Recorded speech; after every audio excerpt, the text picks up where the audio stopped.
والصلاة والسلام على رسوله الكريم وعلى آله وصحبه أجمعين. أما بعد فأعوذ بالله من الشيطان الرجيم. بسم الله الرحمن الرحيم.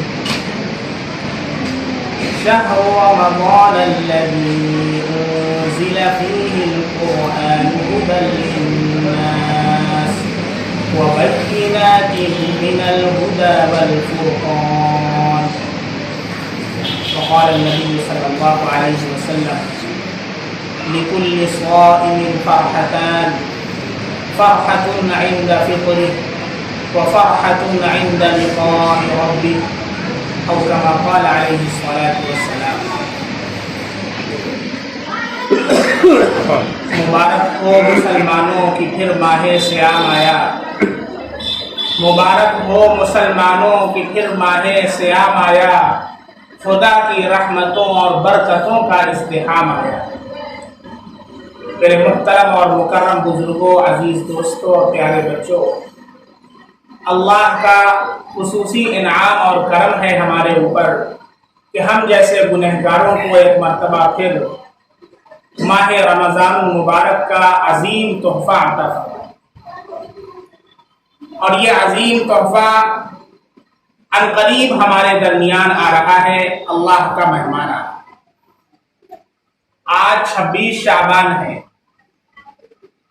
29 شعبان منڈے کو ہوگا، یعنی 29 شعبان 11 مارچ کو 11 مارچ کو چاند دیکھا جائے گا۔ آپ حضرات بھی دیکھنے کا اہتمام فرمائیں، اور چاند نظر آ جائے تو یہ دعا پڑھیں: اللہم اہلہ علینا بالیمن والایمان والسلامة والاسلام والتوفیق لما تحب وترضى ربی وربک اللہ۔ یہ چاند دیکھ کر کے یہ دعا پڑھنا ہے، اور پھر پہلا روزہ منگل سے ہوگا۔ اگر دوشنبہ کو چاند نظر آ جاتا ہے یعنی 11 مارچ کو، تو پہلا روزہ بروز منگل 12 مارچ سے ہوگا، اور چاند دیکھنے کے بعد 11 مارچ کو ہی تراویح شروع ہو جائے گی۔ بہت سارے حضرات پوچھ رہے ہیں، ابھی تک کنفیوز ہیں کہ رمضان کب سے ہوگا اور تراویح کب سے پڑھی جائے گی، تو اس لیے اس کی وضاحت مناسب ہے کہ آپ حضرات کے علم میں رہے کہ ہمارے اسلامی کیلنڈر جو ہے وہ چاند کے حساب سے چلتا ہے، اور چاند 29 شعبان کب ہے؟ 11 مارچ۔ 11 مارچ کو چاند دیکھا جائے گا۔ اللہ کے نبی کا ارشاد ہے: صوموا لرؤیتہ وافطروا لرؤیتہ۔ چاند دیکھ کر کے روزہ رکھو، چاند دیکھ کر کے افطار۔ چاند دیکھ کر کے روزہ رکھنا ہے، اور تراویح چاند دیکھ کر کے شروع ہو جاتی ہے، اس لیے کہ اسلامی کیلنڈر میں رات دن کے تابع ہوتی ہے، دن رات کے تابع نہیں ہوتا، رات دن کے تابع ہوتی ہے۔ جو آج کی رات یہ گزری ہے، یہ آج کی رات تھی، اب جو رات آنے والی ہے وہ کل کی رات ہے، تو چاند دیکھنے کے بعد جو رات آئے گی وہ پہلے رمضان کی رات ہوگی، اس لیے تراویح کا آغاز ہو جائے گا، اور پہلا رمضان انشاءاللہ منگل کو ہوگا، اگر دوشنبہ کو 29 شعبان کو چاند نظر آ جاتا ہے۔ الحمدللہ اس کے لیے ہمیں تیاری کر لینا ہے استقبال کے لیے۔ جیسے مہمان آتا ہے تو ہم لوگ انتظار کرتے ہیں، بارات آنے والی ہوتی ہے تو کہاں پہنچی، اب کہاں پہنچی، فون لگاتے ہیں بار بار، وہاں کہاں پہنچی، انتظار شدت سے۔ ایسے ہی رمضان جو اللہ کا مہمان آ رہا ہے، ہمارے نبی صلی اللہ علیہ وسلم اور صحابہ کرام شدت سے ان کا انتظار کرتے ہیں، ایگرلی بیٹھے شدت سے انتظار کیا کرتے ہیں۔ اور انتظار کیسے ہوگا؟ جب ہم تاریخ کو یاد رکھیں گے، آج کون سی تاریخ ہے، 29 شعبان کس دن پڑ رہا ہے، کب چاند دیکھنا ہے، پہلے سے ان ساری چیزوں کا اہتمام ہوتا ہے۔ اسلامی کیلنڈر کو تو ہم نے بالکل چھوڑ دیا ہے۔ اردو تاریخ اگر کسی سے پوچھی جائے تو شاید باید کوئی بتا پاتا ہے، یہ فرض کفایہ ہے مسلمانوں کے درمیان کہ کچھ لوگ ایسے ہوں جو اس کو یاد رکھیں، تو ہمیں اپنے اسلامی اعمال کو کم سے کم اسلامی کیلنڈر کے حساب سے کرنا چاہیے۔ تو بھائی دوشنبہ کو چاند دیکھنے کا اہتمام کریں گے انشاءاللہ، اور چاند نکل آئے گا تو پھر دعا پڑھنا ہے اور پھر تراویح کا اہتمام کرنا ہے، اور پھر دوسرے دن یعنی منگل کو روزہ رکھنا ہے۔ اب روزے کے مسئلہ یہ ہے کہ روزے کی نیت کیسے کریں؟ بہت سارے حضرات سوال کر رہے ہیں کہ روزے کی نیت کیسے کرنا ہے، تو یہ اچھی طرح سمجھ لیں کہ نیت نام ہے دل کے ارادے کا۔ نیت نام کس کا ہے؟ دل کے ارادے کا۔ یہ عربی زبان کا لفظ ہے، نوا ینوی نیتن، دل سے ارادہ کرنا۔ آپ نے دل سے ارادہ کر لیا کیا کہ میرا آج روزہ ہے، دل سے، اور یا آپ نے رات ہی میں یہ ارادہ کر لیا کہ میرا کل روزہ رہے گا انشاءاللہ، یہ نیت ہے۔ اگر کوئی زبان سے کہہ لیتا ہے تو یہ کوئی فرض واجب نہیں ہے، کوئی زبان سے بھی یہ کہہ لے، جو دل میں ہے یہ کہہ دے کہ میرا آج روزہ ہے یا میرا کل روزہ رہے گا رات میں افطار کے بعد، یا سحری کے وقت یہ کہہ دے کہ میرا آج روزہ ہے، یہ بہتر ہے، لیکن اس کو فرض واجب نہیں سمجھنا چاہیے۔ اسی طریقے سے جو کلمات سحری اور افطار کا جو ٹائم ٹیبل چھپتا ہے اس پر بھی لکھے ہوتے ہیں، بِصَوْمِ غَدٍ نَوَيْتُ لِلَّهِ تَعَالَى مِنْ شَهْرِ رَمَضَانَ انشاءاللہ تعالی، یہ کوئی حدیث سے نہیں ثابت ہے، یہ وہی کلمات ہیں جو ہم زبان سے۔ اس کا مطلب کیا ہے؟ اس کا مطلب یہ ہے کہ میرا کل روزہ ہے، بس۔ یہ کوئی ضروری نہیں ہے، کسی نے نہیں کہا پھر بھی روزہ ہو جائے گا۔ چنانچہ فقہ نے لکھا ہے کہ جو اٹھتا ہے سحری کرنے کے لیے، یہ سحری کس لیے کر رہا ہے؟ روزہ رکھنے کے لیے کر رہا ہے، تو یہ سحری کرنا یہ خود اس کی نیت ہے کہ وہ سحری کس لیے کر رہا ہے، کیوں صبح اٹھا ہے؟ بھائی روزہ رکھنا ہے اس لیے سحری کر رہا ہے، یہ خود کیا ہے؟ دلالت کر رہا ہے کہ وہ روزہ رکھنے جا رہا ہے۔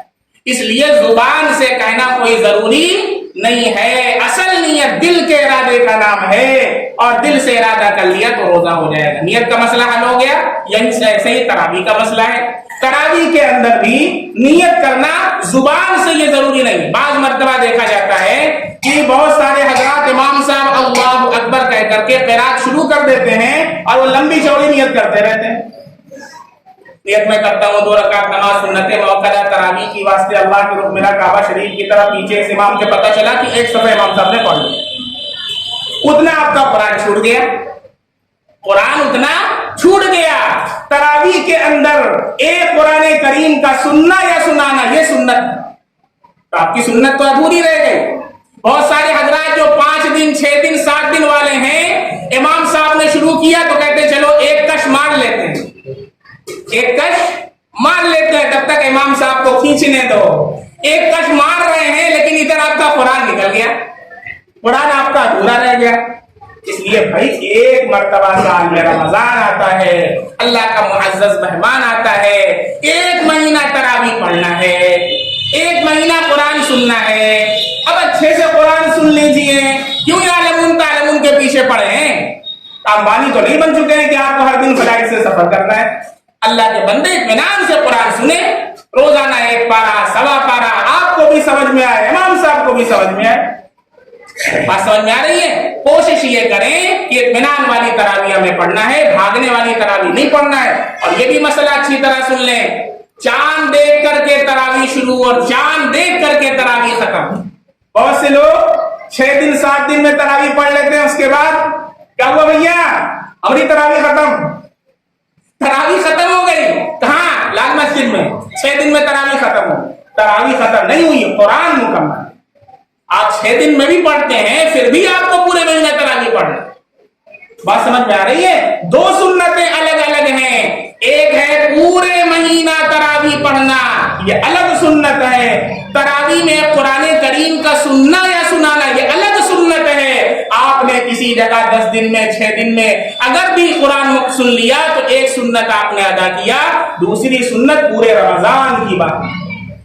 اس لیے ایسا نہ کریں اللہ کے واسطے کہ 6 دن میں تراویح سن لیا اور پھر پورے مہینہ چھوڑ کر کے بیٹھ گئے۔ اور یہ بھی سن لیں تراویح کی کوئی قضا بھی نہیں ہے، چھوٹ گئی، پوری زندگی میں نہیں آپ پا پائیں گے۔